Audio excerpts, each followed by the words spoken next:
How to change your Facebook page name?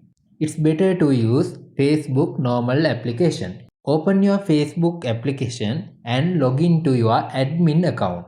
Then click on your profile picture and switch to your page. Click on your page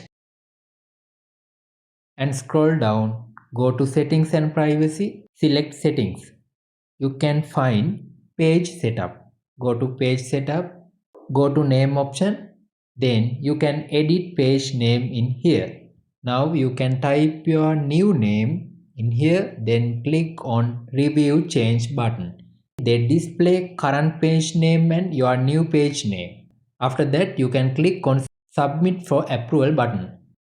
Sometimes you should to type your admin account password or two-factor code to submit for approval. You can't change it again for 60 days. The times it takes for Facebook to approve your name change varies from few minutes to a few days, depending on type of new name compared with your current name. Some people get approved and some don't. If there are any issues or policy violations or break Facebook rules with your new name, it will not be approved. After approved your name is displayed on your page automatically.